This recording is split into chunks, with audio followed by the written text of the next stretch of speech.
తప్పకుండా నన్నేరు మీద అడగండి. పద్మనాభం గారి నాయకత్వం నన్నేరు మీద అడగ.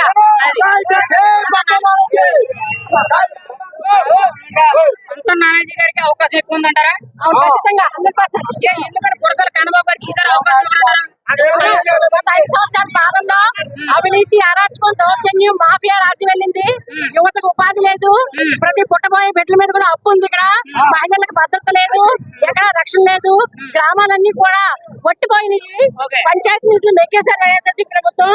కాబట్టి మా 2019లో పంతా నానాజీ గారు ఆయన అధికారం దక్కకపోయినప్పటికీ కూడా ప్రజల పక్షాన్ని నిలబడ్డారు. ఆయన ప్రతి ఇంటికి అన్న, తమ్ముడు, చెల్లి, అమ్మ అనుకుంటూ వెళ్లి వారి కష్ట నష్టాలు తెలుసుకుని తీర్చే ప్రయత్నం చేశారు. ఎప్పుడు జనాల్లోనే ఉన్నారు. అధికారం కావాలని లేనప్పుడే ఆయన ప్రజల పక్షం నుండి ఈ సమస్యలను తీర్చినప్పుడు అధికారం కూడా ఆయన చెప్తే ఇంకా అభివృద్ధి చేస్తారు. కాబట్టి పంతొమ్మిది గారిని ఏకపక్షంగా వేలాది మంది ఇప్పుడు మేము మద్దతునిస్తూ నామినేషన్కి వెళ్తున్నాం. ఆయన గెలిపించుకుంటాం. అంతేకాకుండా చెప్పండి, పంతం నానాజీ గారు మీరు అన్నట్టు గెలిచారు అనుకోండి, మొట్టమొదటిగా ఒక కాకినాడ సామాన్య ప్రజల కింద మీరు ఎక్స్పెక్ట్ చేసే అభివృద్ధి ఏంటండి? కాకినాడకి ఏం జరిగింది, ఏం జరగాలనుకుంటున్నారు మీరు? కాకినాడ ఆంధ్రప్రదేశ్ లోనే చాలా అతి ముఖ్య ప్రాముఖ్యమైన నగరం అమ్మ. ప్రపంచవ్యాప్తంగానే చాలా విలువైన చమురు నిక్షేపాలు ఇక్కడ ఉన్నాయి.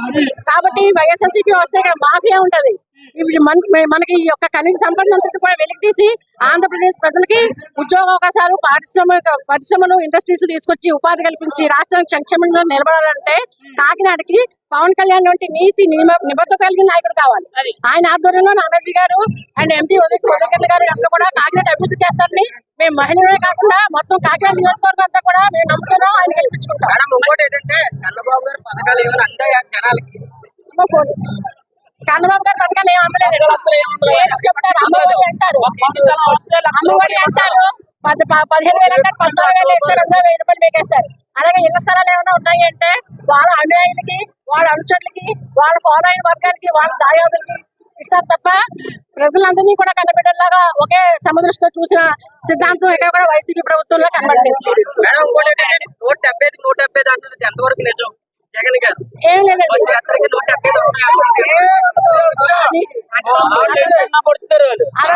చెప్పొచ్చు. అదంతా అమ్మ 170 అన్నది అంతా బోగస్. ఇప్పుడు వాళ్ళంతా కూడా అభద్రతా భావంలో పడిపోయి ఎలాగా ఏంటి అని అయోమయంలో పడిపోయిన పరిస్థితి వైఎస్ఆర్సీపీకి.